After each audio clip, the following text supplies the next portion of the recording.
So Nelson, you are known to be DPOY two times back in the Not day. too Not bad. too long ago. Back in the day, man.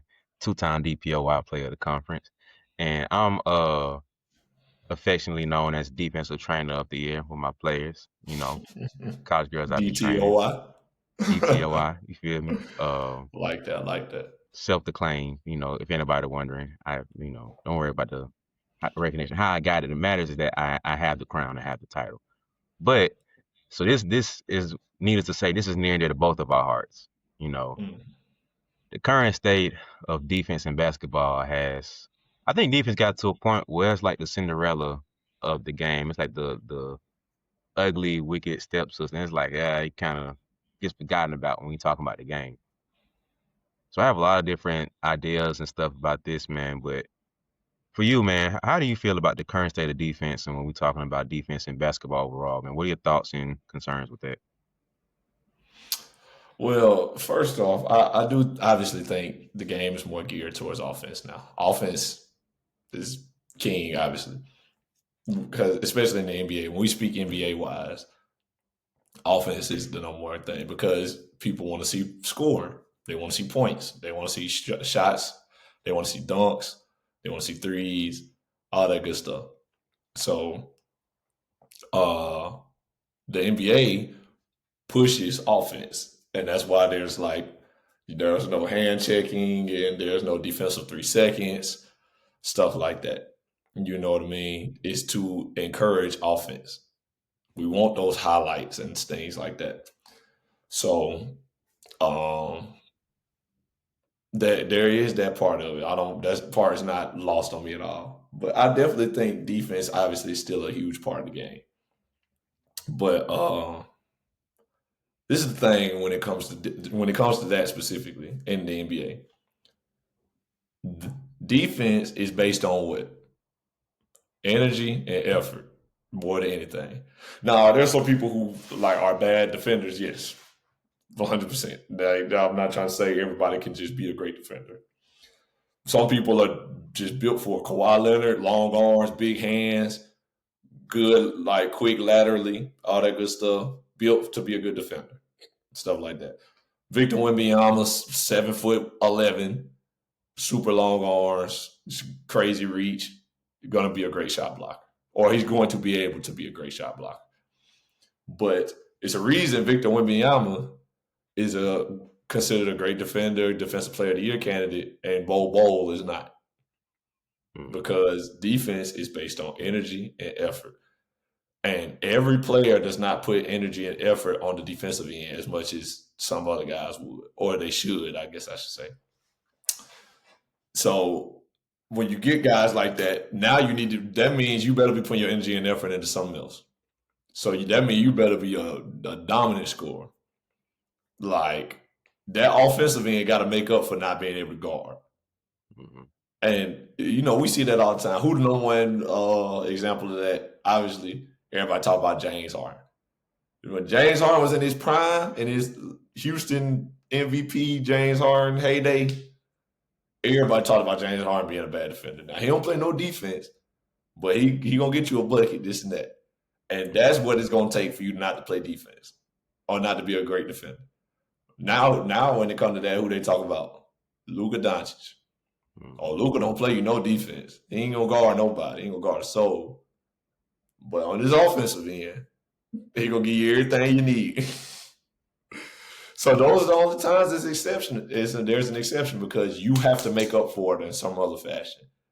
But other than those guys, trust and believe me when I tell you, these dudes out here trying to play defense. Mhm. These guys that's on offense pretty good. That's really what it comes down to, in my opinion, honestly. But no, and defense is there night in and night out. But guys are good. Guys are better at scoring than they have ever been. And I don't Mhm. think people talk about that enough. You know what I mean? Yeah, it's a very annoying thing of hearing like you got to think too, like you said, the game's catered to more offense, and you For also sure. have the most equipped offense possible now. Anytime here, because the rule change and just the skill level of what you can do and what you're allowed to do has changed.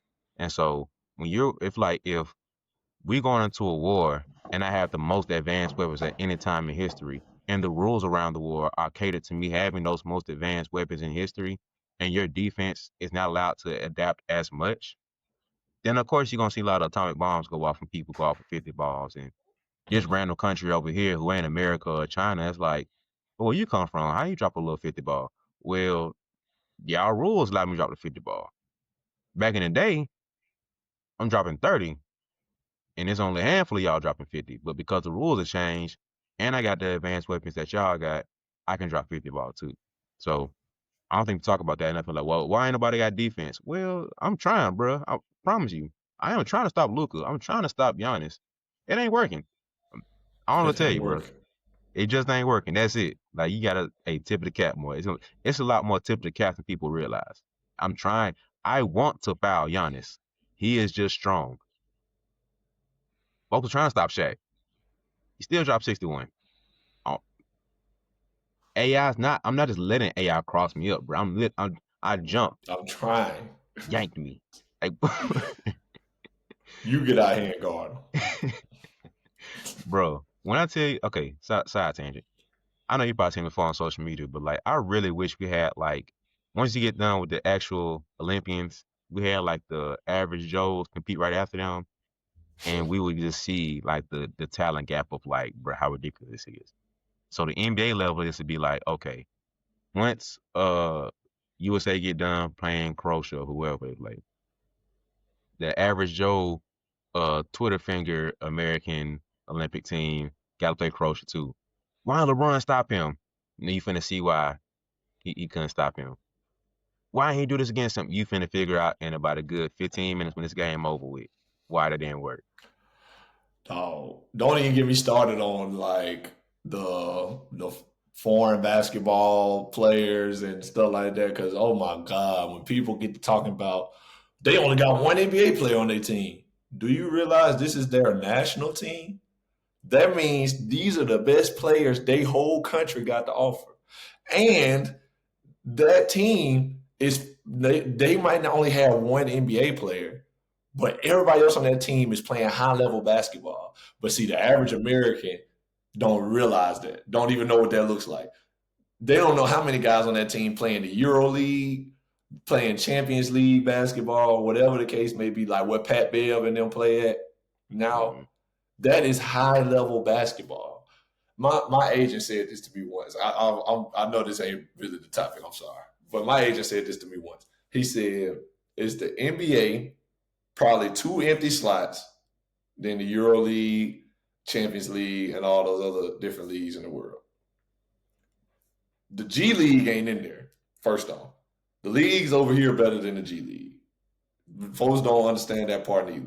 Like if I take one of the best um, uh, teams in one of those European leagues and they play the G League team, I guarantee you they will win.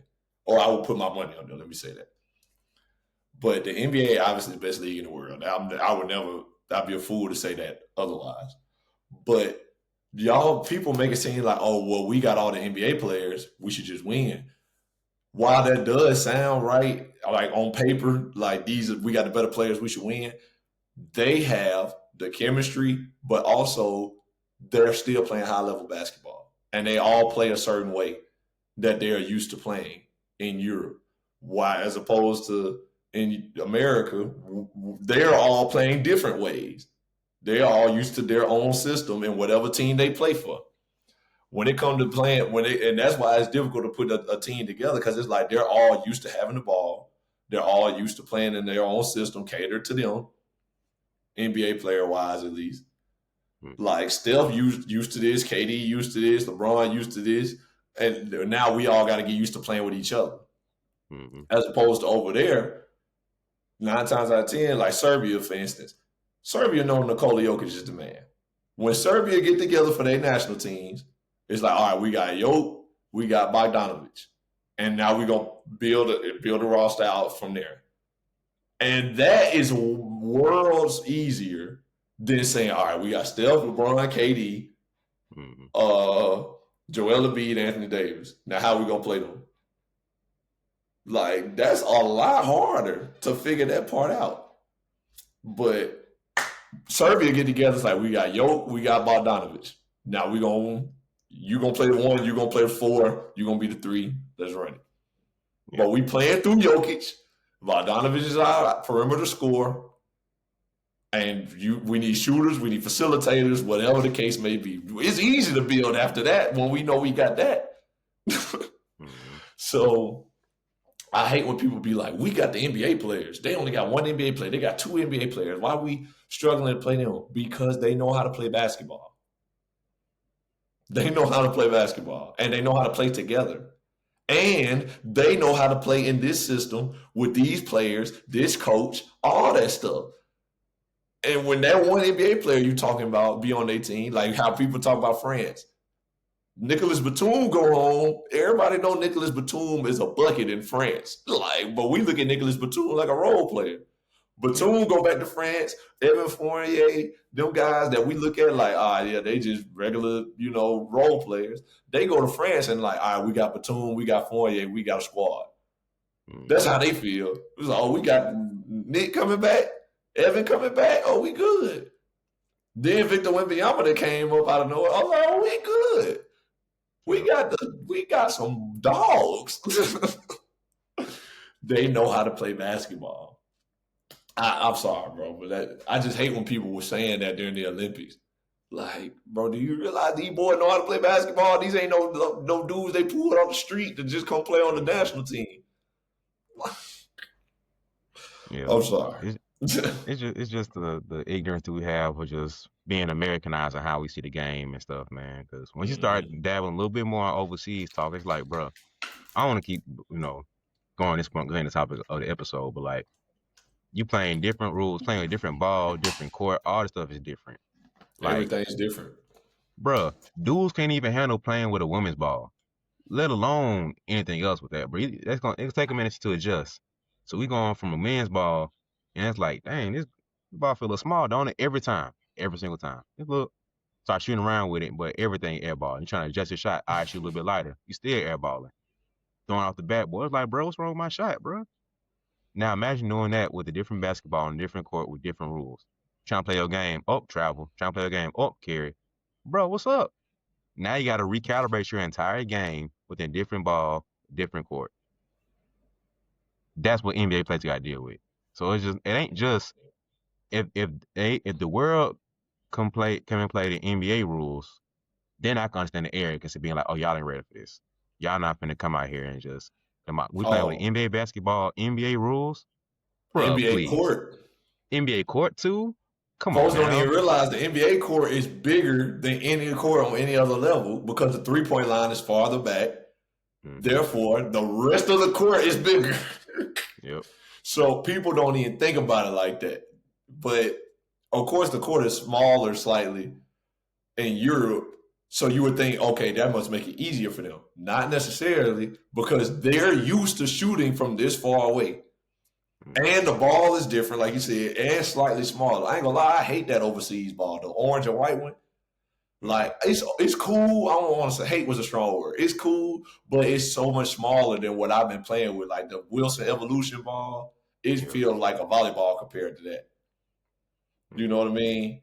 So, like, now when you try to, like, downgrade to playing with that from an NBA ball, from an NBA ball to playing with that, and now also the court is smaller, you'll take a regular three, and now next thing you know, you clanking off the backboard because you're shooting it too hard.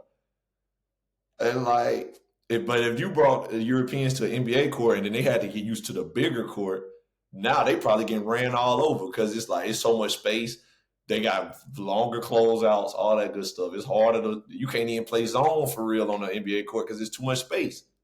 Mm-hmm. So, and then there's no defensive 3 seconds in Europe, so they get to sit in the lane if they have to. Can't do that in the NBA. So it's just the rules are so much different from what they're used to, and some guys are not going to adjust well. That's just real. If you a guy that depend on the referees, depend on getting to the paint when that big has to move, that depend on a bunch of pick and rolls at the top of the key because you got the ball in hand all the time. If you a guy that depends on that kind of thing, you're not going to have a good time adjusting to the European style. Does that mean you're not gonna get off? No, I'm not saying that at all. You talented, so you're gonna score the ball. But when it comes to playing regulation basketball against these guys that also know how to play, it's gonna be a little tougher for you because the game is a little more physical on a smaller court. We can collapse faster. There's a lot of intricate details that the average person don't think about. So stop saying that is the moral of the story. Yeah. Yeah. It's just like defense is just not respected in the same sense. Just because we don't understand like the caliber of offense they're going against.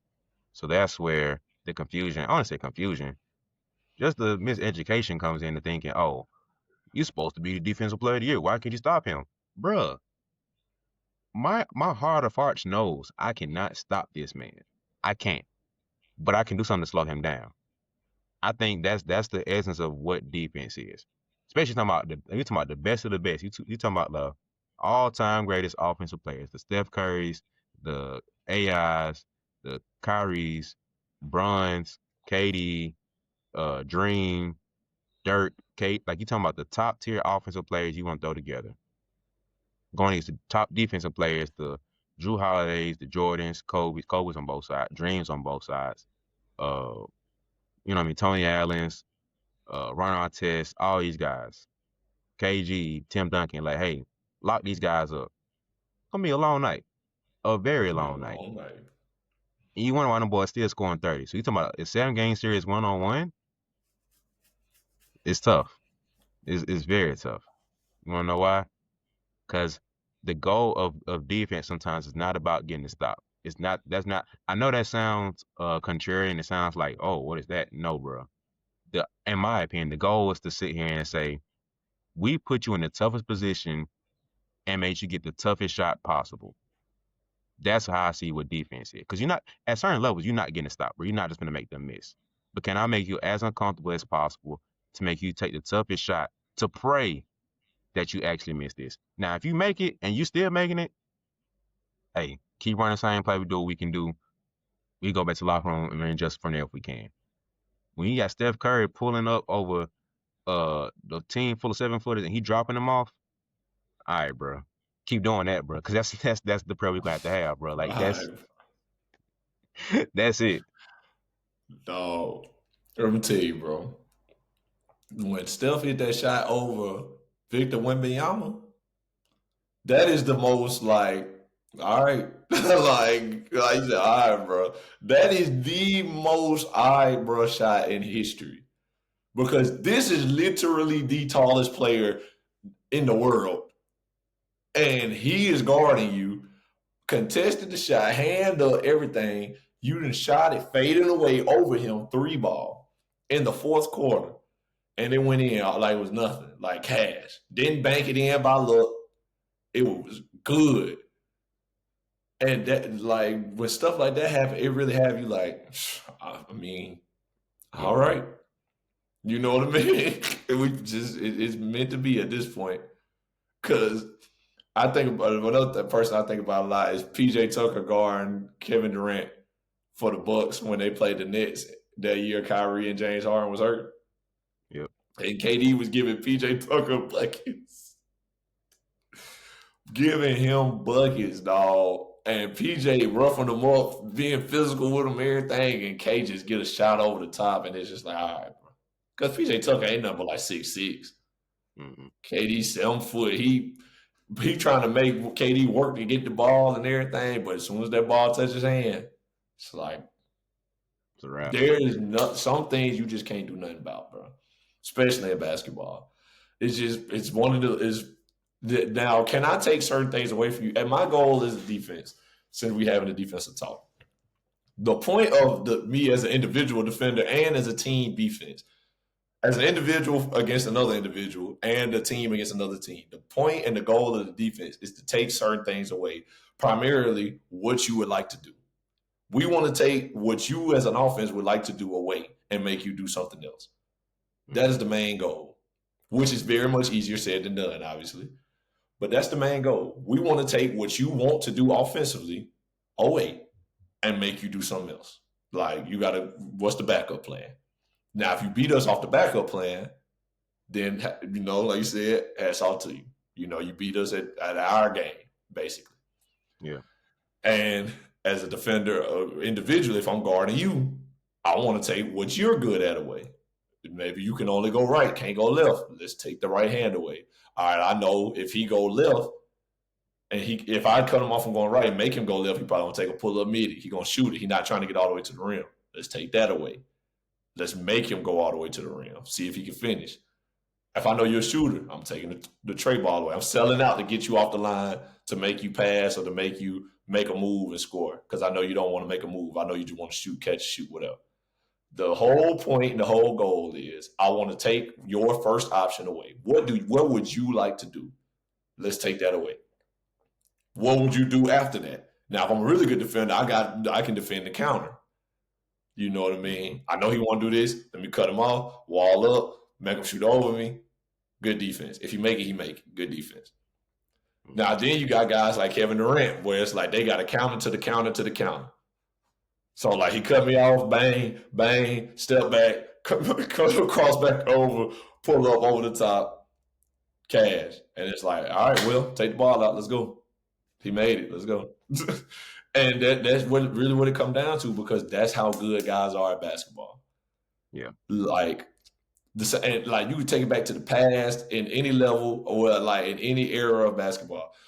I just seen the video of Magic Johnson talking about Michael Jordan going through the air with the one hand and then he bring it back down and reverse it. He talked about Mike like he was flying. Like you would have thought Mike had wings the way you talking about him. When he stuck his hand out, then brought it back down and reversed it with the left. Man, this Magic Johnson talking about this man now. So you talking about another one of the greatest of all time, talking about one of the greatest of all time. He talk about him like this was just a mythical play that he did. Sometimes it's just something you can't do nothing about. That lets you know right there. This is Magic Johnson looking at Michael Jordan, who beat Michael Jordan before. Like, they've been competing, obviously. But some stuff, like Mike jumping over everybody, then bring it back down and reverse it. And even in Magic Johnson, who most people or a lot of people mind is the greatest point guard of all time, a top 5 player of all time. Even he was like, all right, bro, ain't nothing we're going to do about that. Get the ball out. Mm-hmm. So if he feel that way and he Magic Johnson, what you think PJ Tucker going to say about guard Kevin Durant? Yep. It's like, all right, bro, ball in. Yeah, let's go. Run. That's the first thing I say when I get scored on. Get it out. Run. Let's try to get it back fast. Oh. So, yeah, man, it's tough, man. Defense is a tough job, but I'm still a firm believer that defense wins championships. You need defense to win on a high level anywhere. Honestly. Yeah. Like that's going back to what you were saying about the counters and stuff. That's why I tell my players, like on both sides of it, it's like, hey, on a defensive end, you want to get them to their third move. If you're doing that, 9 out of 10 you won, because you run, you cut them off one time. All right, cool. All right, hit them again. Boom, they got to turn again now. All right, now at this point, you about to reach to the top tier. If they have a move after that, they have a counter after that. Either A is luck or B, you just got a tough matchup for the night.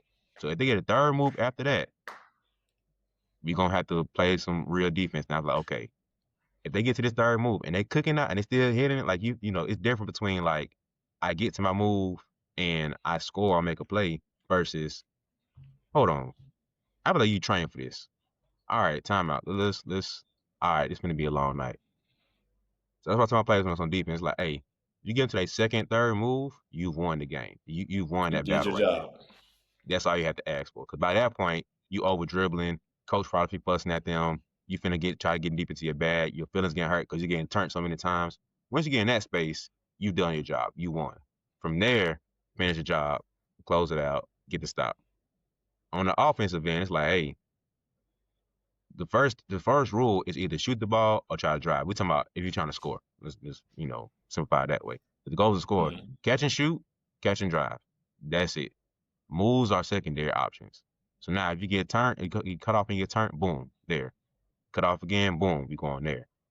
You don't want to get to position, you start having to go 3, 4, 5 deep. Now, can you have that ability? Cool. Do you want to have that ability? Sure. Do you want to go to it? No, because they ain't start doing too much. So I try to teach them it's like on defense, that's your job, bro. Make it as awkward and as difficult for them to get comfortable. Take it away, cause like unless you're talking pro, you ain't finna do that little cutoff stuff and think you finna just like go to work now. Even at this certain level of college ball, it's like, yeah, that ain't finna work, bro. Like we can play this turn game all you want to. Whatever which way you want to make it, we can work. Let me know what you want to do, and I can just accordingly. You want to make me turn? All right, cool. Hey, Nelson, set one for me. Done. Solve that real Done. quick. Hey, set another one for me real quick. Boom. Hey, matter of fact, clear out. There you go. We ain't finna play that game with you, bro. Want to get a half court? All right.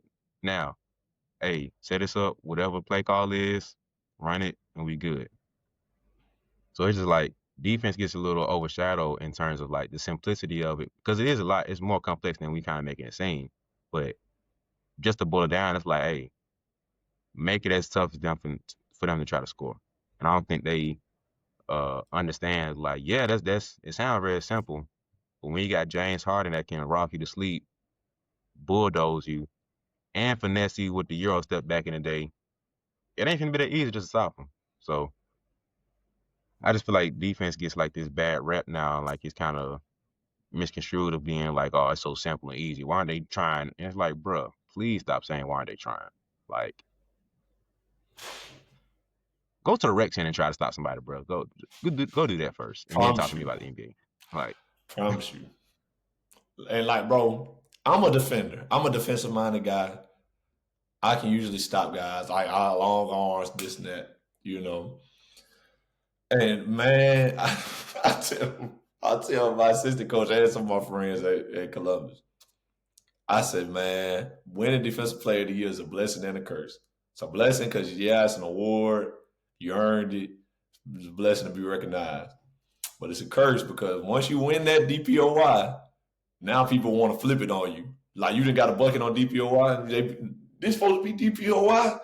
You DPOY? EDPOY? You supposed to be DPO? Oh my God, boy. When I first got that award, dog, that summer, boy, you supposed to be DPOY. This what we doing, bro. This what we doing. Like, bro, guys are good at basketball. yep, That be blowing me the most. I be like, bro, dude's good at basketball, bro. You can't just stop everything. Like, dude, especially scoring. Some of y'all only job is to score. That be y'all only job to score the ball. So now it's like, oh, you supposed to be DPOY. But the whole time, this is why I say defense can be a thankless job sometimes. Because you could get a stop 3, 4 times in a row, but then somebody get like a clutch bucket to be like, mm-hmm. oh, they just put them on one. They like, man, you got to get that stop. Brother, this man ain't scored in 10 minutes. Nah, I got to get that stop. Know what I'm saying, bro? If Damian Lillard hit that tray ball over PG that sent OKC home that year, if that was his only 3 points, that was enough. Mm-hmm. But and when nobody questioned nothing about it, when nobody ever say, "Man, Dame was he was sorry before that happened, or he wasn't doing nothing for that," nobody would ever say that. But you know what they would say? He cooked Paul George for game. Yep, Paul could have locked Dame up the whole time, the whole game. Trey ball over the top for game. Don't matter. yep, See you next time. It's a thankless job sometimes, dog. But when you get that stop, when you the big playmaker on defense, people will like they'll give you all the praise and acknowledgement in the world when you get that big stop. But defense is a totality of the whole game. mm-hmm. Like I cannot tell you how many games. Like case in point, man. I remember like it was just there. We played what's it called? Not Lincoln Memorial. Lenore Ryan. We played Lenore Ryan when I was in my last year.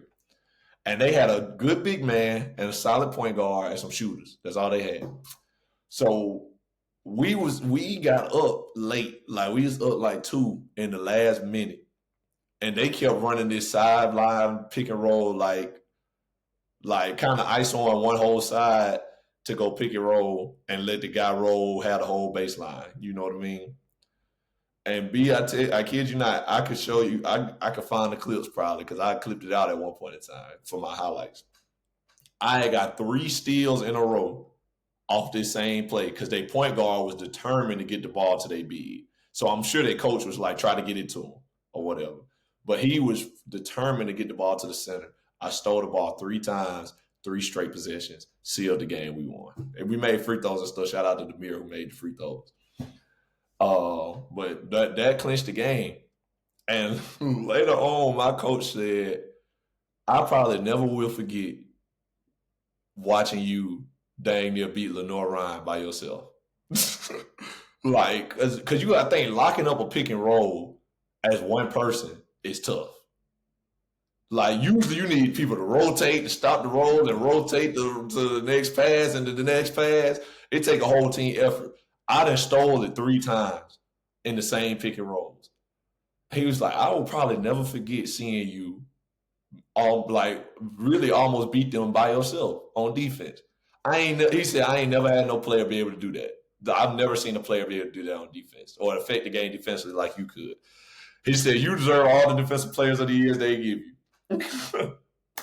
But I also remember playing against North Georgia, a conference game, against a guy named Frank Champion. Shout out to Frank Champion. He was player of the year that year. Just to let you know that he wasn't no scrub. Player of the year that year. We will find out later. This is a game I had 4 blocks and like 3 steals, I want to say. So, great game. Frank did not play well. I think he had like 12 points, something like that. But he scored on me in crunch time, put them up 4. Made it a 2-possession game. And I will never forget Carl Ivy, love you, Carl, my grad assistant at the time.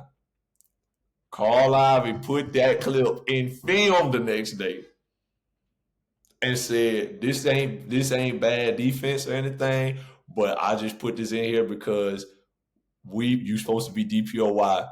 This is a stop that we need. We need that stop. Put it in film, Brian. Everybody in here, the whole team in here. Boy, I was hot, boy. I was hot.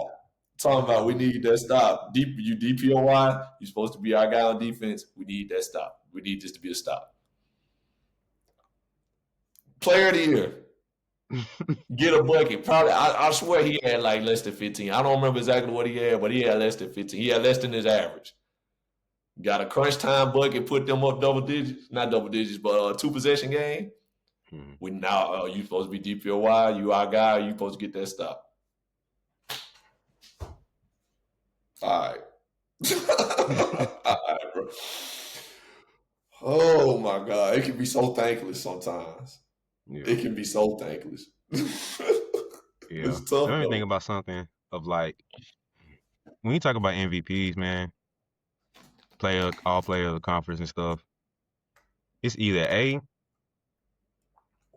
the best players, like it's 2-way players, like LeBron James is who playing well on both ends of the floor. The Kawhi Leonards who doing their things both ends of the floor.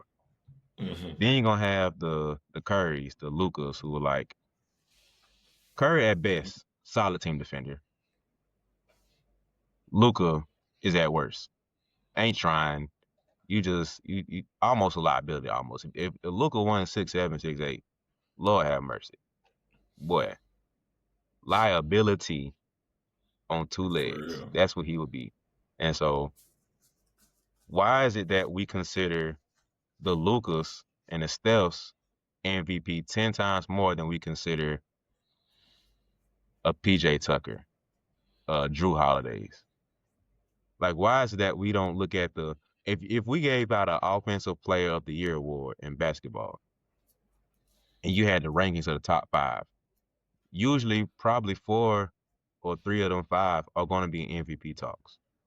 But you never see the guy who is Defensive Player of the Year almost be considered for MVP too. Like, it's very rare occasion. If you want to go like a DPOYs, I wonder how many of them are MVP potential too. Like who was last Well, year's DPOY? uh, I could look it up. dang, I'm drawing a blank.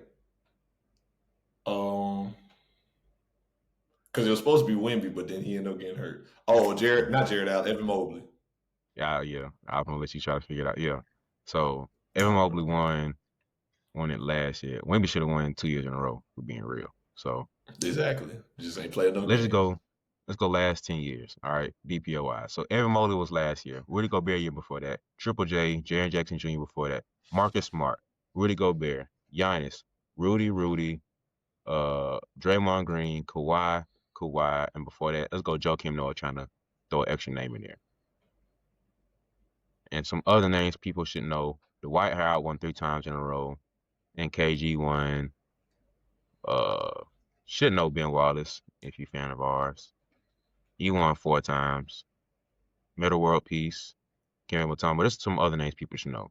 So of these names I mentioned, let's go last 10 years since 2014, 2015. Two of these players have been MVPs. Not MVPs, but MVP caliber. And that's Kawhi Leonard and Giannis. You got Draymond Yeah. Green, Rudy, Marcus Smart, Triple J, Evan Mobley. Those are the other names of DPOIs. So why is it that we look at defense and it's like, okay, cool. But we're not giving that same respect of like, I can legit be like the best defender. Like there's no arguments about it. But I'm not mentioning MVP talk. Why don't we respect it on that level? That's what I've been trying to think about for a minute. Well, like as much as we talked about the importance of defense, and obviously it is important. The fact of the matter is, at the end of the day in basketball, scoring the ball is always going to be the number one commodity. If you was to build a team, first thing you're gonna do is who's gonna be our number one option. Somebody got to put the ball in the hole. No matter how many shots you're gonna get, somebody got to score, and that's just the real deal. Somebody got to score the ball. Even like teams built on defense, Bad Boys, Pistons, we still got Isaiah Thomas, Joe Dumars who can get a bucket. Those are our first two options. The Pistons of the 2000s that won championship, they built on defense, but we still Chauncey Billups, Rip Hamilton, they get a bucket. At the end of the day, the ability to score is the number one commodity in basketball because you got to put the ball in the hole. Somebody got to score the ball. If you ain't got no scores or nobody who can create a shot, get a shot off, whatever, I don't care how good y'all are at defense, you're gonna lose because you can't stop everything. Mm-hmm. Literally, you cannot stop everything. So that's why it's different, And it's I don't get me wrong. Do I think defense can be somewhat underrated at times? Yes, but you got to score the ball, and so that's why a lot of times you see the guy who lead the league in scoring, or who's let me not say lead the league, but the best player on the best team usually wins MVP because that means the scoring he's doing is equating to wins, and that's what's like driving his MVP. When you are a great defender, do you help your team win? Of course, but you are not the main reason. That guy putting the ball in the hole on the other end, he gonna always be considered the main reason. But you are a big piece and one of the main reasons. But if we're looking at what is the most important thing, it's gonna be the guy who's scoring the ball. So that's why the only guys that win DPOY and MVP were still the number one scorers on their team. Michael Jordan, Hakeem Olajuwon, Giannis Antetokounmpo, the only three guys that ever do that. Then there's a couple of guys like you went down the list, but there's a couple guys who won MVP with DPOY or in separate years. KG won MVP before Anders also won DPOY. LeBron had a chance to do it at one point, didn't get the DPOY. Trying to think of some other guys that was in that kind of space. Pretty much Dwight it. Howard was never an MVP, but you could say he was in that realm of being able to get an MVP. Yeah. But the guy who is the number one option is the most important player because he is going to have to score the ball. So, and as a player who is a defensive guy, I can attest that sometimes you do kind of fall by the wayside. You know what I mean? So I got a lot of stories about this, as y'all can tell, because this is near and dear to my heart. But I'll take y'all back to my high school days. I don't know if I told the story before, but if I did, it's all right. I'm getting old. I played with a guy, played with my boy Shakar, who was our number one option. Great player. He a pro as well. Now, we played together in high school. So Shakar once had this game, he had 41 points in high school, right? Great performance. I remember it. He was hooping. He was killing. Had 41. I think that was the second most in school history, if I'm not mistaken. They said, or tied for first, something like that. So one day, close to, when the season's over with, we talking about the banquet because you remember in high school that's when you do the banquets and stuff at the end of the season, whatever, and pass out awards and all that good stuff. So he said, "Man, I just know I gotta get MVP. Like, if I don't get MVP, man, I'm gonna be a little upset, something like that." And I said, "You think you gonna get it?" I said, "You think you should be MVP?" Say, "Yeah, bro." Like I said, man, I think like I deserve some votes. I said, I think you gonna get it. Don't get me wrong, I think you gonna get it, but I think I deserve some votes. You know what I mean? Like this is the NBA. I need to be Mm-hmm. like that runner up the guy. You know what I mean? They always show the list. Mm-hmm. And he said, "Nelson, I scored 41 points, most in school history." I said, "Now, Shakar, don't get me wrong. I've never been a hater. I love you. And what you did was amazing. I was there. But if we go back to that game that you had 41, we won that game by 12. Your boy had a triple double, Brian. 12 points, 10 rebounds, 11 blocks. Mm-hmm. 11 blocks. Now, in high school, I did stuff like that kind of regular. It wasn't too crazy. But 11 blocks. And I said, now you know math. 11 blocks mean that was 22 points that I kept off the board. So now let's say I just had 4 blocks, which is still a good game. 11 is great. But let's just say I had 4. Nobody looking at 4 blocks like, man, how come you only got 4 blocks? That's solid. If I Mm-hmm. had 4 blocks, that means take away 7, that's 14. Now we lost. So I ain't saying what you did wasn't great. I want to keep reiterating, like what you did was great and was amazing because I could never do that. I could never score 41 like that. I ain't got the skills or the offensive set to do it. But understand now, it ain't no game you won without me. It ain't no game that I went next to you. Feel what I'm saying? Like all your big performances, all the scoring, going crazy. Your boy was there and holding it down on defense. And you know this. You know this. Anytime y'all boys got blue ball on the perimeter, Nell was behind you. Every time. So you deserve that MVP though, my boy. I would vote for you. I just want to be second. Yeah. I want some votes. And he said, man, you right, boy. I ain't gonna lie. You right. Because we would not have won that game without you. I said, that's all I want. Mm-hmm. That's all I want. That right there. And then fast forward to the banquet, they gave out co-MVPs to me and him. I said, look at this. Happy ending. Yeah. Co-MVP. But yeah, man, sometimes you do fall by the wayside as a defender. Yeah. Like, it's because everything you do is not always seen or noticed. And there's only one Boy, DPOI. I'm glad you You said understand that what I'm because saying? I want to go there. Go I ahead. think that's the most frustrating thing about defense is that like stats can skew things.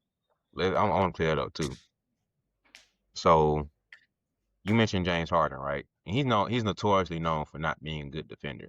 But if you run the film back, he has pockets where it's like, all right, let me go and buckle down and like play some defense. He's Mm-hmm. known to be like, all right, you ain't finna just post me up, bro. Like it ain't finna be no cakewalk. You think you're finna come in here and post me up. And it's like, you posting It up, don't go like you think. but we ain't going nowhere. You better shoot over me. You better KD to Pat Bev or KD to PJ Tucker me, cause you ain't finna just move me out the way, my boy. Like I'm 6'5", 215, whatever he is. So we here. You feel me? We ain't just moving over. My lower body and my core are ridiculous. So get the thing out or try the strategy because this ain't working. Crazy hands. Like the steals he began downloads like crazy. So stuff like that is 50-50 for him because he's not gonna get credit for the idea of you posting up against me, but you got to kick it out now. There's no stat for that. When Draymond Green's rotating or Nelson's rotating, and I was gonna pass it there, but I see that rotation coming. Now I got to swing it back. There's no stat for that.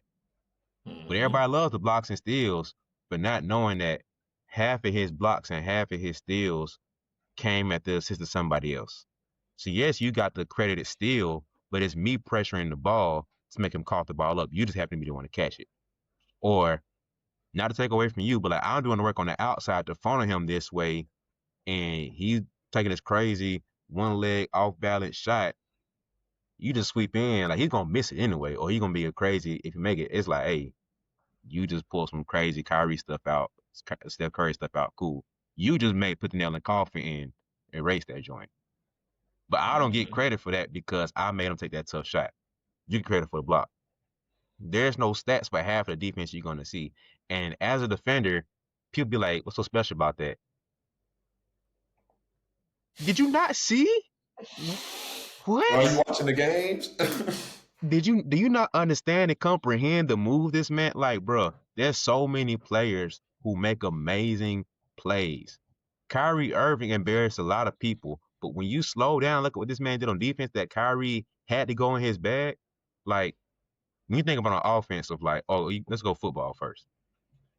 They say the craziest receivers plays comes from the less good quarterbacks.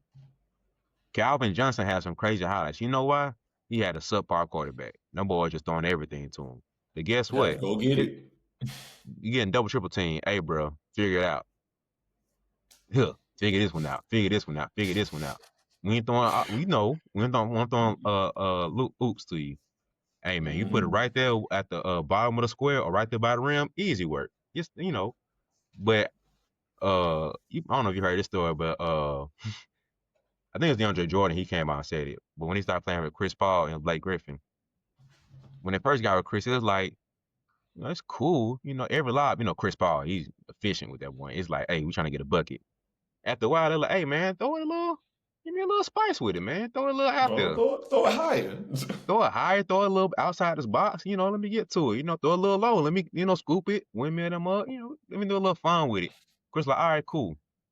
Stop throwing a perfect pass, bro. Give me something I got to work with. That's what they basically want to have. Mm-hmm. When Jamal Crawford came out on court, threw it between the legs, threw it up for Blake, I think. He came down, I want more of that. And so on offensive end, credit for that.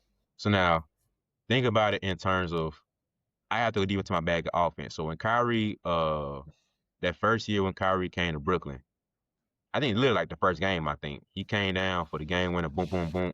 He fell, spin. I'm gonna have to clip it. He spin off the ground like some hard globetrotter stuff or animal mixtape stuff.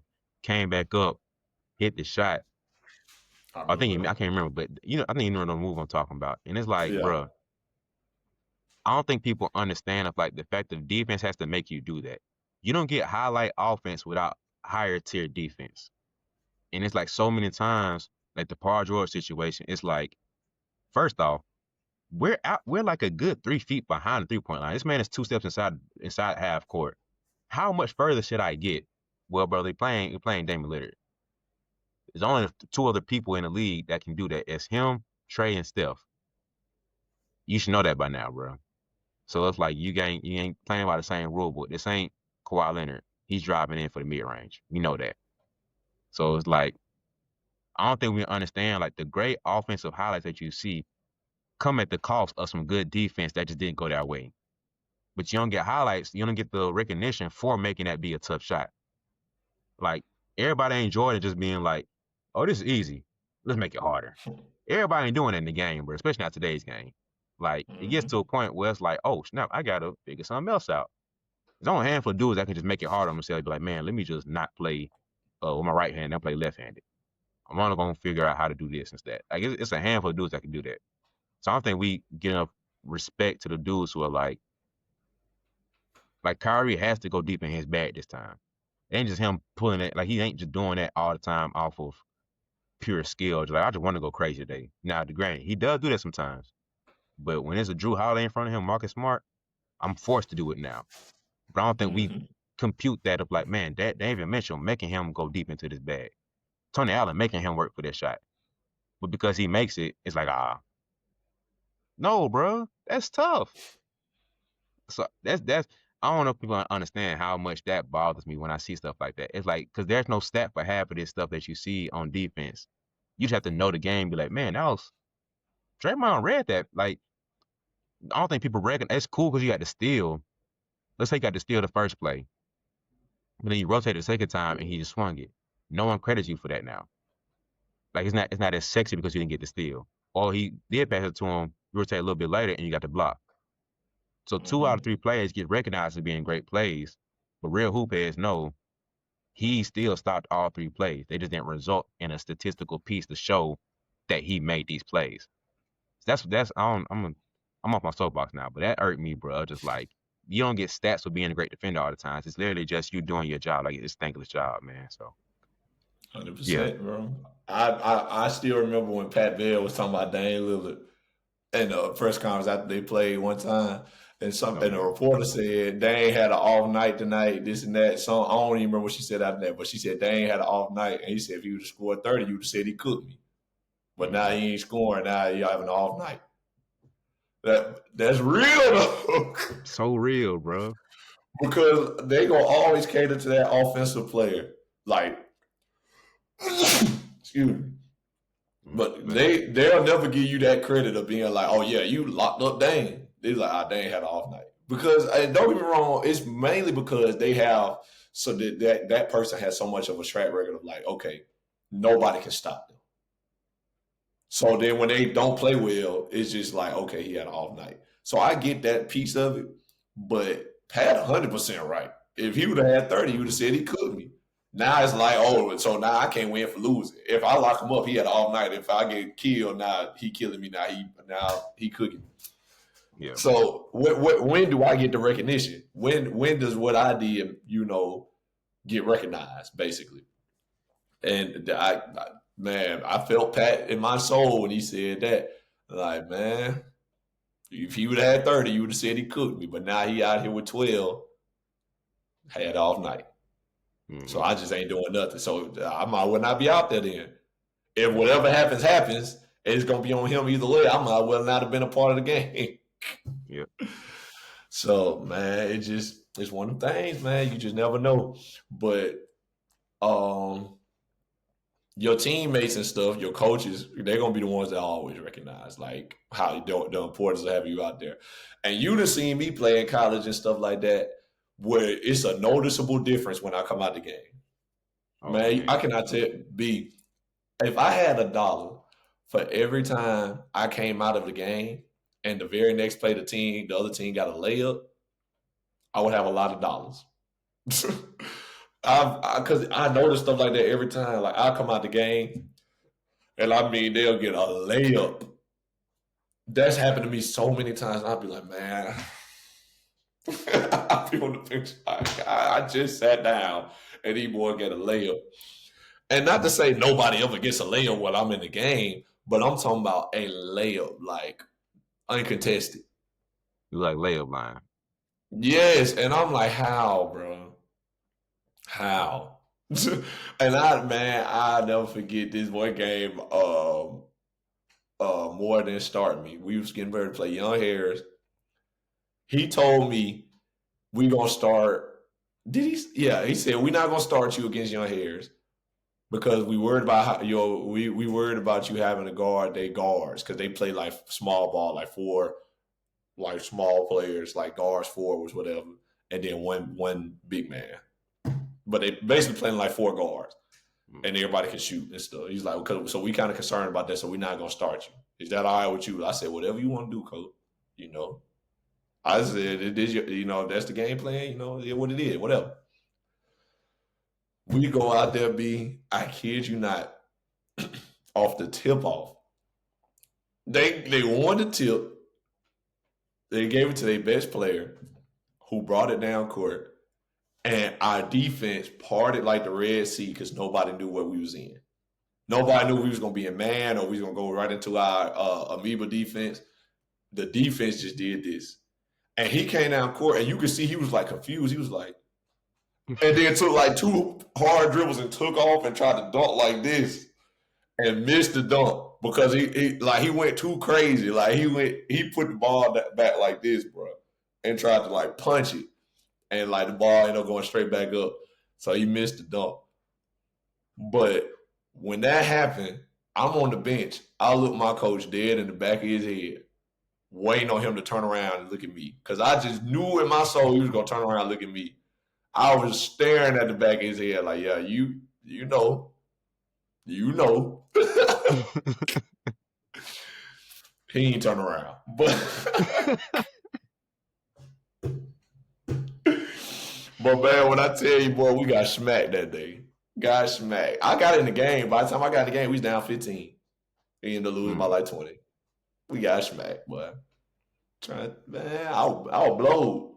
And he told me the next day, he said, yeah, we probably won't be doing that no more. I said, probably a good idea. Yeah. Oh man. That's so funny, dog. Tell you, boy. Sometimes you don't know until it ain't out there, though. When that defense, that defender is not out there, you'll feel the presence missing. It's a presence on defense more than it is a stat. Like a defender, a great defender, you'll see that because he's a great one-on-one defender. You can kind of see it if you really watch it.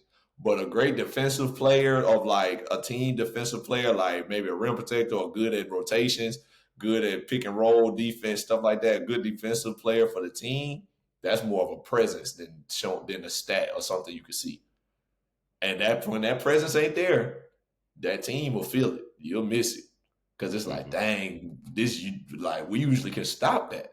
Or like this stuff that's working, usually we can fix it. You know what I mean? And now you can't. And so I've been a part of that a couple times.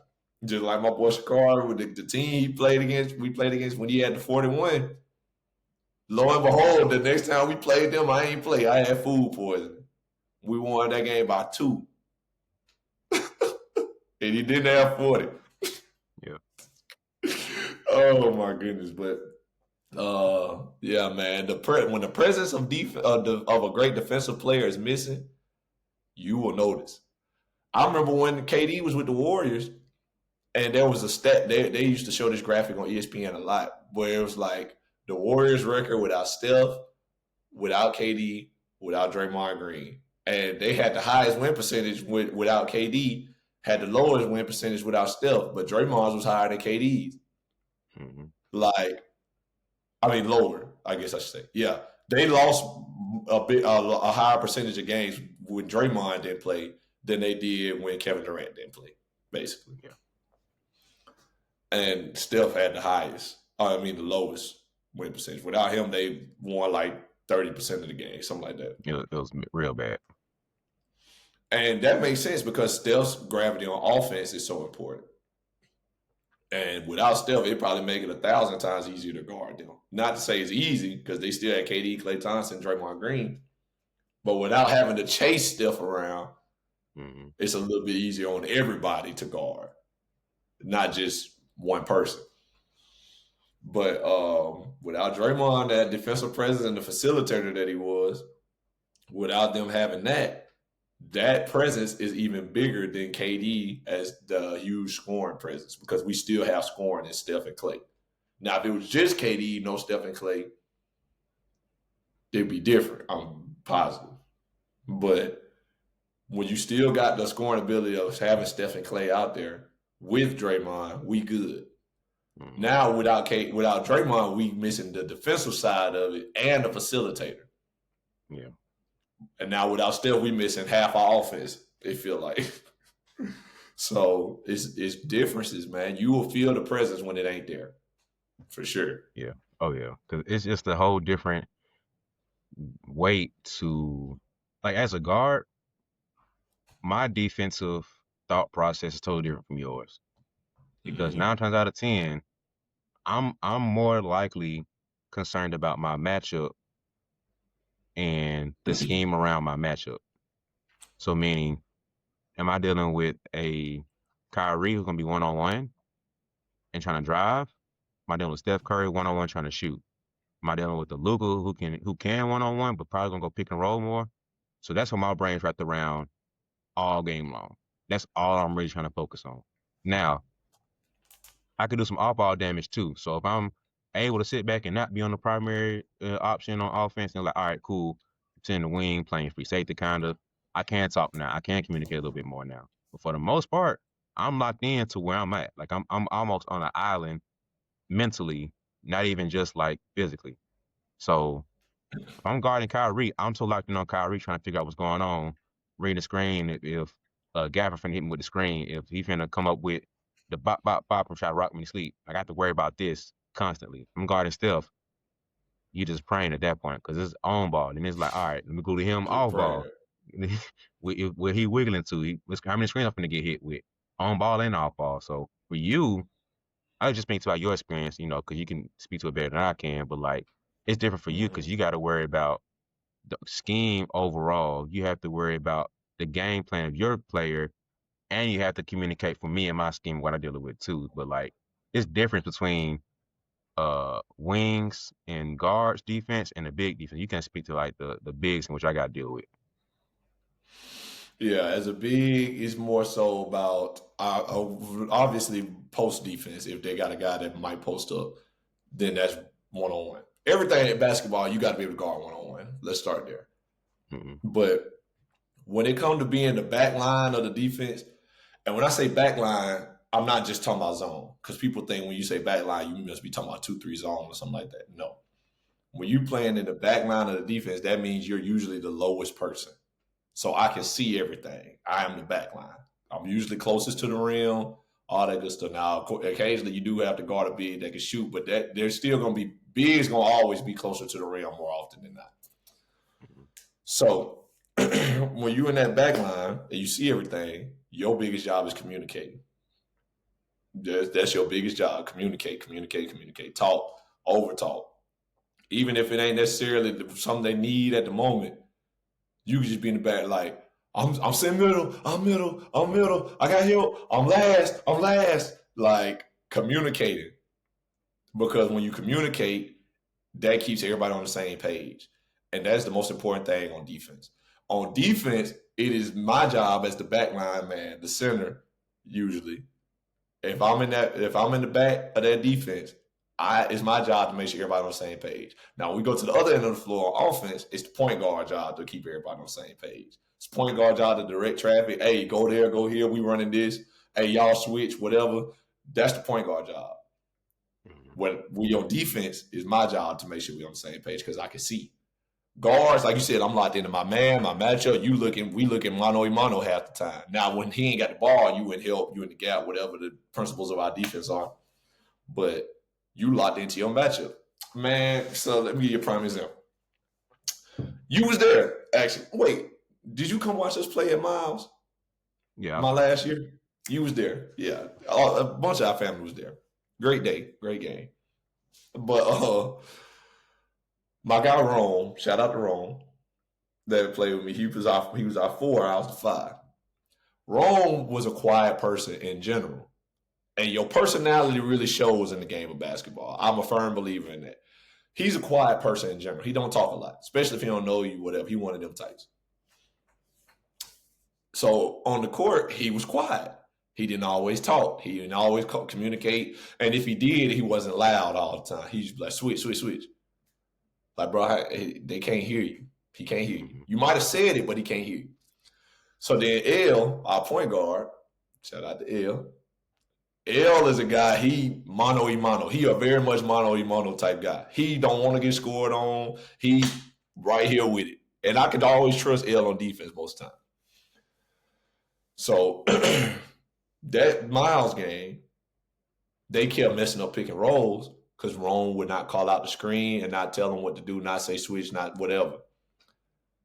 And L kept saying he ain't call out the screen. He said that multiple times. And then L said out loud, all of us heard, he said, if he don't tell me what to do on the screen, I'm not switching. Like, I'm going through the screen unless he tell me what to do. Because I'm not trying to let my man go. And that's real. I get that. I 100% get that. Like, this your man. If you don't tell me what to do on the screen, I'm staying with him. I get it. So then I was on the bench when this initially started. So then I came in the game and I saw it happen in the game from the back. And they end up scoring. They take Rome out the game. I ran up on Rome. I said, hey, Rome, this third time he said you ain't call out the screen. He said, man, I'll call out the screen. I said, you need to call out the screen to a point he can hear you. If not, we gonna be back. This gonna keep happening, dog. You gotta call out the screen. And he was like, all right, bro. He walked off. And then when he came back in, he was loud. He was loud about the screens. But it was on the type of time like it was like one of them things like when your coach get on you about you ain't talking, now you over talking just because you mad about the situation. It was on that type of time. So I don't care, bro. You communicate. I don't care that you're mad. As long as you get the information out, that's the important thing. Yep. So long story short, we won the game. And my assistant coach, Coach Butler, even said, he said, man, well, after you got on Rome case, man, he started talking. I said, yeah, I noticed that too. But it's just one of the things like, man, we can't afford to be giving up points because you ain't loud. Like, that's the silliest thing to be giving up layups for because we not going to pick and rolls the right way just because you're not saying nothing or you're not loud enough.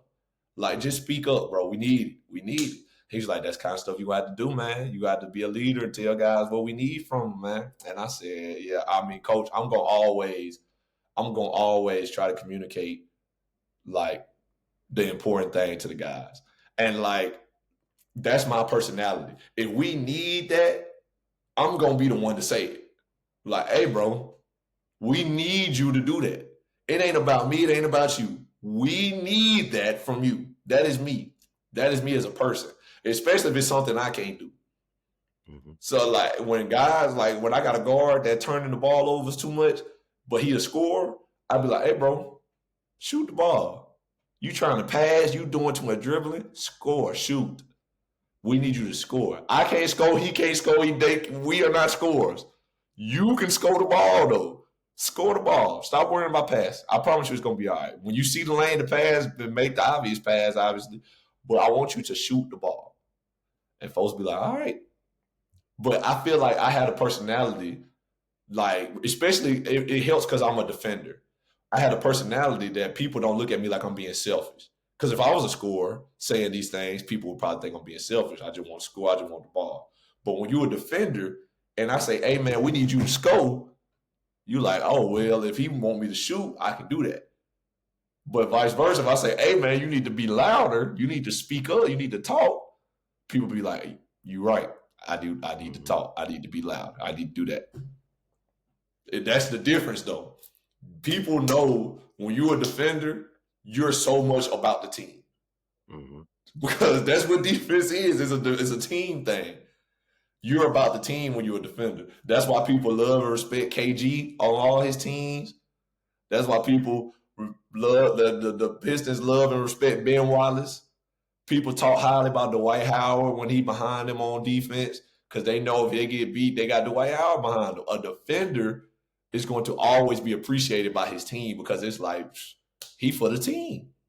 Yep. He for the team. Scorers ain't always liked, and you know that. No matter how great the scorer is, scorers are not always liked. A lot of times scorers are buttholes, just being real. Some of the best scorers be dudes you don't like. But at the end of the day, he a scorer, and we need him. For this team, we probably need him. But when you got defensive players that are really good, help the team win, they're team guys because that's what it takes to be a defender. You got to talk, communicate. I need everybody on the same page. Now you are respected by your team. And so that's the presence of a defensive player, man. Draymond is respected by the Warriors. They know how valuable he is. When Chuck out here talking about him having triple singles, you ain't never heard Steph get mad at Draymond about no stuff like that. Might get mad about him doing other stuff. Mm-hmm. But stats and all that could care less. They know how valuable he is. Man, through this conversation, it kind of dawned on me about this. About a year ago, year and a half ago, we had a conversation. That's the thing. I don't remember if it was recorded or not. We talked about how like they should have two DPOIs, one for interior and exterior Guards and defense. bigs. Yeah. Mm-hmm. And so I understood from like a schematic point of why bigs get more favorite than guards. And so thinking through this, I'm like, okay, what are like the core things you gotta have to be a good defender? Of course, hustle and effort. Let's go to obviously. Second piece that we've mentioned multiple times is communication. Like, and I think that's the piece that kind of separates guards and bigs because your communication, like if Wemby is backline and Drew is point or perimeter, and I do Wemby. Let's say KG because he's more known for being vocal or Draymond. You got one of them and as your backline. It's like okay, you gonna know what's up on defense. If I'm Drew Holiday, you've made my job so much easier. Ice. Mm-hmm. Oh, skirt. Push him that way.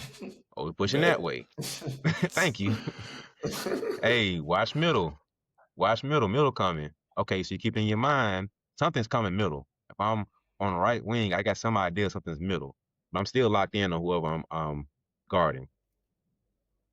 So for you, I'm making your job easier because you know if the scheme is to force them, usually 9 times out of 10, you got a shot blocker. We're forcing them either no middle at all, or we force them straight to baseline after yard in the corners or whatever. So just Mm-hmm. keep it simple like that. You know that's kind of what you're doing. So you basically got a cleanup job. It's like, all right, they're coming my way. Either A, I'm gonna keep walling them off to where they're gonna have to take a crazy shot or go back outside. But 9 times out of 10, you're gonna try to shoot it. Thank you. Taking that home with me, throw it to the other end. And so if you're missing me, if KG's missing Drew, it's more annoying. It's like, you driving in too much for my liking. I don't like that. I gotta Mm-hmm. rotate a little bit more on this side. I gotta rotate a little bit quicker because my boy ain't here. If I'm missing you, I can go from first team all defense to looking like third team that probably not even on the team at all. Cause that's a big jump of like the weight of what you do to help me versus what I do to help you. So if you get annoyed, like, damn, my boy ain't not here, I gotta do a little bit more. Gotta communicate a little bit heavier. I gotta rotate a little bit differently because he ain't out here. I might have to stunt to help get him time to recover and get back over there. Versus I got a full hedge, I got a full show. And I gotta get back to my man now because ain't nobody finna help me out. The help ain't helping the helper. We ain't getting that communication going on here. But my The boy help out ain't here, helping the helper. my boy ain't here, so I gotta do that extra stuff. So Drew missing you, Lord have mercy. I gotta scramble. I gotta X out here. I Oh, gotta over communicate. I gotta do this. I gotta do that. And I still gotta got Steph Curry. Forget about Draymond. I got like it on Steph now. And I gotta hope that he guarding Clay. I gotta hope that he guarding Draymond. He guarding Iggy. Somebody getting the role for Looney. I'm praying at that point. So that's why I get the weight of the difference of like bigs versus guards. But at the same time, it's like this is the piece that I don't think bigs get enough credit for is IQ of defense too. Because we get a little more praise for our IQ of how to do certain stuff, like navigating screens and reading the moves and stuff like that. But y'all don't get enough credit mm-hmm. for what y'all do down low, even if it's just big to big. Like I don't think y'all get enough credit. But those are the three key pieces I think you gotta have to be a top tier defender. Is of course the effort, energy, just the ability to want to try. That's the foundation. Next, communication. You gotta talk. You gotta communicate. I don't care what position you play, big, little, point, five. I don't care. But the last piece is the IQ. But the communication piece is what separates because sometimes I can't communicate because I'm locked in on this island of AI. I'm guarding Kyrie. He gonna have the ball. I'm guarding Luka. He gonna have the ball. Ain't too much off ball action for me to communicate with. If you guarding DeAndre Ayton and I'm guarding Luka, different role we gotta play. So I think those three key pieces, but that communication piece is what separates the bigs versus the guards and the weight of what happens when one's missing versus the other separates for each position. Yeah, man, it's definitely a difference maker. But having a great defending guard is good because you can put them on the best player. Because like I said, it's more mano a mano about man to man guard your matchup. And guards can also be really good at getting through ball screens and stuff like that too. That's all great, and you need guys like that also. But like I said, having a guy, a big in the back line that's a great defender in those situations, that's good for the whole team. Hmm. It's just different. Because I'm going to be a part of a lot of everything. Because even if my man ain't set the screen, now I'm the last line of defense. I'm the help guy. And if my man set the screen, I'm the one communicating. I'm guarding the pick and roll with you. So I'm going to be a part of a little bit of everything, as opposed to just being on my man or whatever. So that's the difference of like being a guard and a big in those situations. A great defending guard and a great defending big in this situation. Because as a big, like I said, I'm in the back. I see everything. I'm part of everything. As a guard, you guard your man. Now, of course, you switching and all that good stuff, whatever the case may be. And you do the guards got to help too, got to be in the gaps too, all that good stuff. And so I'm not trying to make it seem like guards don't do none of that, but it's Yeah. more like I'm way more in those situations than a guard. So that's why it's important. And just like with L in Rome in that in the story, um, L is a good defender. But when Rome don't call out their screen, next thing you Hmm. know, L man the one scoring, not Rome. Hmm. And that'd be the frustrating part. Cause that's my man that scoring. It's making it look like I'm not playing defense because you ain't calling the screen. Like you said, now I'm going from first team out defense. Now I'm looking like third because you ain't calling out screens. You ain't helping me. I ain't got no rim protector behind me. All that good stuff. If I'm not there, if that big not there, or if he's not doing his job. And so it's tough for everybody. Defense is a tough job, especially when people are depending on you to be good at it. It's a tough Yeah. job when people depend on you to be a great defender because guys are good at basketball. Sometimes guys are good at basketball. Sometimes they get a bucket. Sometimes they just shoot over you. Sometimes you play guys that's a bad matchup for you. Like my bad matchup is speed. If you're just way faster than me on the perimeter, but I mean, I feel like that's everybody. Like if somebody faster than you, it's gonna be tough. But me being long and lanky and stuff like that, I don't have the speed to keep up with little fast guards. But I'm a guy that people don't mind. Like, hey, switch. They'll send me out there and say switch everything because I can guard on the perimeter. But when a guy just a little speed demon, had to help ready. Hmm. But I can handle guards that ain't super fast because I can use my length to always usually close the gap. You know what I mean? But sometimes you just run into them guys that's bad matchups. That don't make you a bad defender. It's just a bad matchup for you because they're good at what you are not so good at defending. You know what I mean? So the same thing with a guy like Pat Bell, great defender. He's strong, he's mobile, he's low to the ground. But then you put him against a KD. It sounds good in theory, like we're gonna put our best defender on the best scorer until the best scorer shoot right over the top of him, and then now he ain't so much effective. PJ Tucker, great defender. We put him on KD over the top. Nothing you can do. It's a bad matchup. It's just one of them things. It's a bad matchup. There's nothing he could do about the matchup we put him up against. Now, KD is an extreme example because that's KD. But that happens though.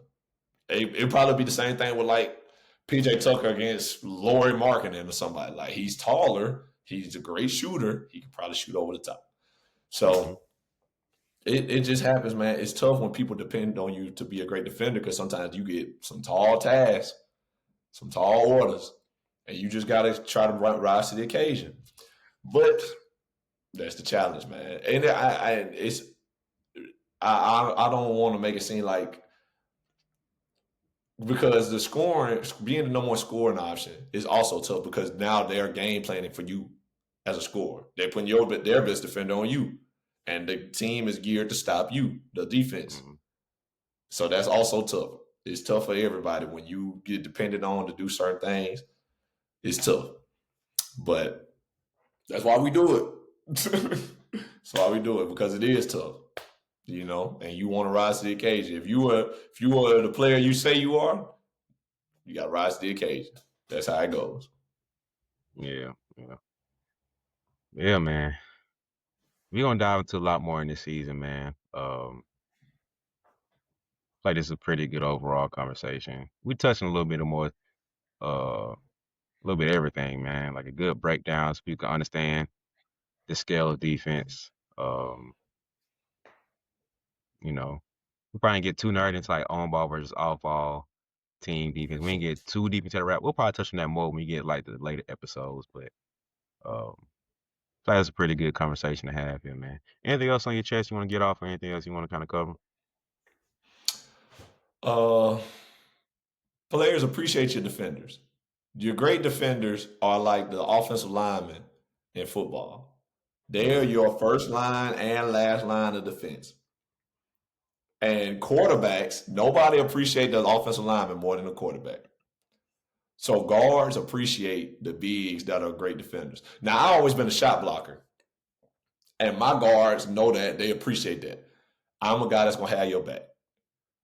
I'll be the one behind you, like, hey, send the middle, send the middle, send the middle. Or I'll be in the baseline. I'll be like, I'm on your right, I'm on your right. Send them this way, because I am your best bet to stop them. If you got to pick a direction, send them this way. I got your back. I got your help.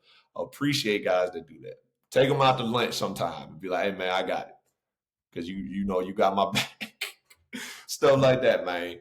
Because those guys, man, they the backbone of your team. Just like you appreciate your point guard that facilitate. The two most loved people on the team, a facilitator and a defender, because they do the things that make sure we look good as a team. A facilitator makes sure I touch the ball. A defender makes sure I might not get scored on. He helped me not get scored on. And you appreciate them things. But that facilitator always get more love because now I get to shoot the ball. Yeah, And now, we all want that. But appreciate that guy that's gonna take the number one option, the best scorer, the big, whatever. He gonna take that challenge, or that guy that's always behind you on defense, calling out screens, guarding for you, picking up your man if you get messed up on the screen, blocking shots for you when you get beat, all that good stuff, bro. Show appreciation to them guys, because like we said today, we said it multiple times. It could be undervalued and underappreciated often. So now just remember that, man, for real. It's serious. It's yeah. important. I think about this too. Is like the piece that makes the bigs. Honestly, I think the wings are the most valuable in, or at least modern day basketball, as far as defense, because you can get a KD, Jason Tatum, Kawhi, Draymond, uh, Jalen Brown, that frame and build of a player, and say you feel pretty confident and comfortable with them guarded 1 through 5. Like Mm-hmm. I'm not saying we're gonna keep you there, but if we're switching and they say, "Oh, we done switching. I got the matchup I want. Enough screens. I'm good." We feel confident to be like, "Hey, Tatum, you can stay on Kyrie. We're not gonna sit here and stress about it. We still gonna play our principles of helps and elbows and blocks, and we can still stay within that." But now, when it comes to switching and we have Kyrie in the post, for a play, sure. Instead of that, hey, bro, we you finna double down for here, and then if we get the swing that we want to have, then Kyrie goes back up. Or we finna send help from this way, so that's to keep it in the matchup, and we switch that quick as possible. And that's where I go back to this all the time. But the position of the basketball, don't start feeding y'all heads up with the position of the basketball stuff. You're not gonna see Steph Curry in the post, and you're not gonna see them guarding the same people.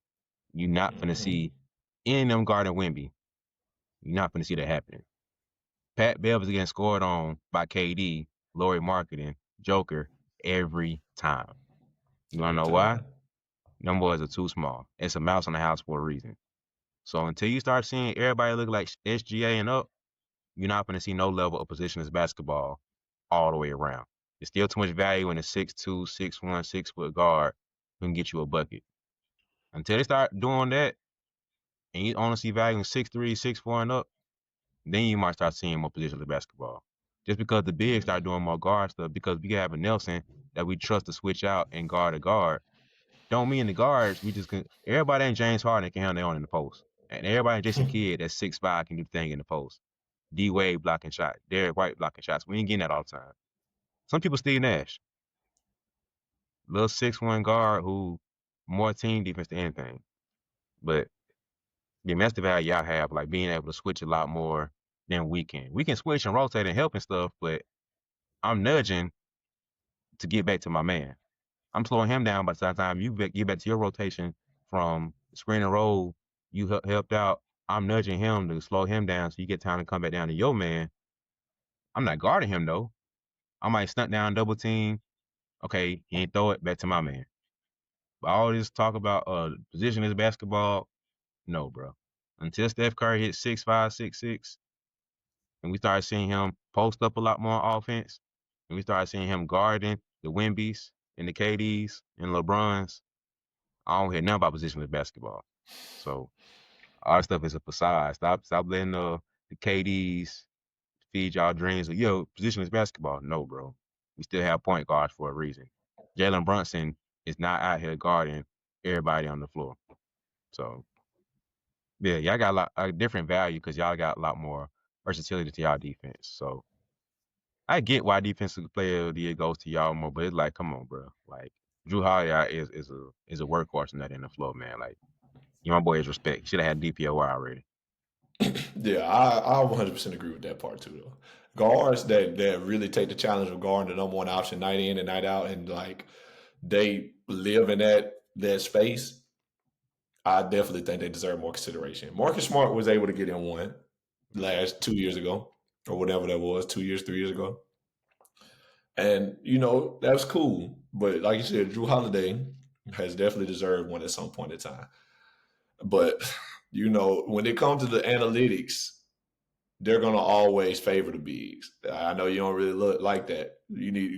Guys should watch the game and decide for themselves. I believe that also. But analytically, not having a rim protector and stuff in the game will prove that the effect they have on the game, the impact. Like we said with me coming out the game, Rudy Gobert, as much as we, like there's not much as not us, Rudy, but as much as people clown and crack on Rudy Gobert, uh, I'm sure the analytics heavily favor him coming out the game, and things are different. You know what I mean? And that's big time because height, rim protection, making people miss, all that good stuff. So that part of it is going to favor the bigs all the time. But like I said, guarding is mano a mano. You stop your man, and that's a big part of defense, obviously. So now analytically, it's not being shown the same way. So that always helps the big man winning these wars. When you talk about, because man, they got a million stats: defensive win shares, points per possession, stuff like that. It favors the big because they can make a lot of plays end in a miss. But a guard that's having to guard a really tough assignment, scoring wise, Steph Curry's, James Harden's, Zach LaVine's, Bradley Beal's, guys like that, that'll get you 30 any given night. They're still going to score, and they're going to still get their buckets, but like they make it tough on them, and that can fall by the wayside when it comes to defensive player of the year because the analytics don't really show that. You have to watch that. You know what I mean? So it could go both ways, but Drew get his flowers from his peers, stuff like that. They always bringing him up, and I'm sure that's enough for him. I feel, and the money he make, I'm sure it's enough for him. But yeah, that's why I need to go ahead and put in 2 DPOIs every time because that just clears up all the confusion and the issues of that. And I hate it because it's coming in. It's probably gonna come in super late. Of like Drew probably could have had. Shoot, you talking about if you go back to like a DPOY list, Rudy Gobert has 4 of them. Kawhi went back to back. Dwight has 3 in a row. Ben, he won 2. Metal World Peace or Ron Artest at the time won, messed up his streak, and then Ben won back to back. Ben probably would have had a 5 straight run to winning that joint, which is crazy. That's insane. Zoe went back to back. Lonzo Mourning. Kevin Mutombo 1-2. So okay. The Kevin Mutombo 1-1. Gary Payton won back to back. Zoe won his back to back, and the Kemba won another one. The Kemba probably would have. That's crazy, bro. The Kemba probably had snuck a couple more. Then you had Dream went back to back. David Robson won before him. Dennis Rodman won back to back before that. So But yeah, anyway, if you go back in history and look at these guys, you could have seen a couple more guards win one. Like Marcus Smart won his, but Drew probably could have had a couple of them. Clay probably could have had a couple of them. Uh, Kobe probably could have had some. So like, it gets more fair when you start looking at the totality of like, oh, especially in how now the game's more guard heavy and more wing heavy. It's more perimeter oriented. Oh, Yeah. this dude has to guard Steph Curry, Devin Booker, Kyrie Irving. Then he has to guard John Morant, Russell Westbrook, and it's just Luka Doncic. It's like back to back to back to back. Jason Tatum, Tough. Jalen Brown, Luka, LeBron, and that, matter of fact, you got to guard multiple of these dudes in the same night. Jason Tatum out, all right, Jalen Brown in. Bruh, do I get a break? No. Lock him up. Figure it out. Derek White in. Got to guard him too? Yep. Figure it out. Luka in, LeBron out. Dang. LeBron out, Luka in. Dang. Like you don't get a break, man. There's nonstop with it. So I think they get I hope they get it soon because that's just crazy. Oh, SGA in, J Dub in, bruh. What's up? When I get my break, you don't. I'm sorry. Both of them can drop 30. Figure it out. We need you, boy. We need you. Man, tell you what, I remember I had to, when I was guarding the 7-footer down in Augusta.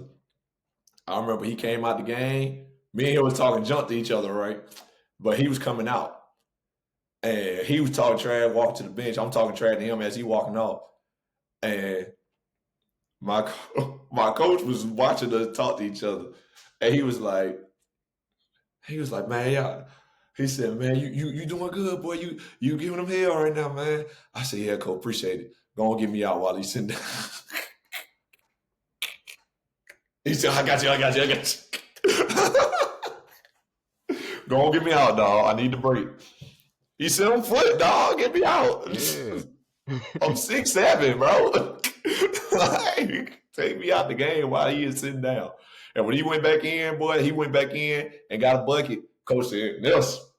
Yep. I'm up. I'm ready. Let's do it. Let's do it. But yeah, man, go on, get me out, dog. It's serious business, man. But it's what we do. When you're a defender, it's what you do. It's hard. And defense is all about energy and effort. And you got to put it in every day, every night. But that's your lot in Yeah. life. You chose this route, or sure, it chose you. This is what kind of guy you are. I firmly believe that defense chose me. I have a mind for it. I see Mm-hmm. it. I rotate well. Like sometimes I do it naturally. I'm a great shot blocker. Being a good shot blocker is about timing more than anything. I have good timing. It chose me, dog. It ain't something that can always be trained. Now, of course, you got to be taught rotations and stuff like that.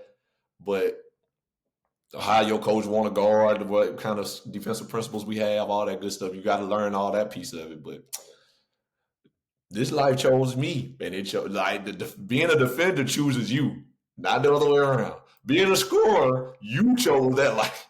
Yeah. You like, I'm trying to get a bucket. That's you. It's you chose that life. I want to get a bucket too, but I'm not great at it. I'm not. So it's just one of them things, bro. We all want to score. Some of y'all chose to be scorers, and y'all worked on that. And shouts out to y'all, props to y'all, because everybody need a score. Everybody need to be able to put the ball in the hoop, like we said in the very beginning. But man, hey, it's about energy and effort. And when you pick this life, or this life picked you to be a defender, you chose to put the energy and effort in every night. And I love it, man. I talk a lot about it, but I love it, bro. I love getting stops. I love being a big time defender. I love affecting the game on defense. It makes me happy. It gets my blood pumping, man. More just as much as dunks and stuff like that. My blood gets going off stopping the other team. Mm-hmm. Like I love that, bro. Or big time blocks, making big plays on defense, rotating well. That gets me going, bro. I promise. I love it. So the life chose me. That's all I can say. We got to do it. It's what we got to do. Drew Holiday understands. Me and Drew like this, bro. Yeah, For man. real. So this it's gonna be a fun series, man. It's gonna be a fun season. And I think that's why we chose defense first because we can't do it without the two-time DPOY here. You feel me? So um Hey, man, that's what I'm here for. That's why we went that route first, rather, because it's easy to do scoring, man. But if you really want, if you a real hoop head, if you really want to care about getting in the weeds of basketball talk, defense, man. So kick it off with this one. Want to give a little teaser what we talking about next episode? This would be you, brother. Your name on the show. Your name on the show. Hey, man, just let them know that we gonna be going up of your lane, your alley. We talking about the best defensive bigs of all time, the top Right. dogs, the mouthpiece of the defense. We're gonna be getting off our list, our ranking, and debating who are the top dogs of bigs in NBA history. So y'all gotta stay tuned for Definitely. next episode next week, man. It's gonna be fun because I just rattled off the list of people who won X amount of times in a row, and we got to figure out is it gonna be Dwight? Is it gonna be Dream? Is it Duncan? Is it KG? Is it Zoe? Is it Dikembe? Is it somebody else who ain't win DPOY? We don't know yet, but y'all don't know either. That's why you got to come back in the episode to see. So you're gonna find out together, you know. But without further ado, man, appreciate y'all watching and listening. Be fun hearing from the two-time DPOY and the lifetime DTOY. You feel me? It's just this is what I do. But now it's gonna be fun season, fun series. See y'all next episode. Peace.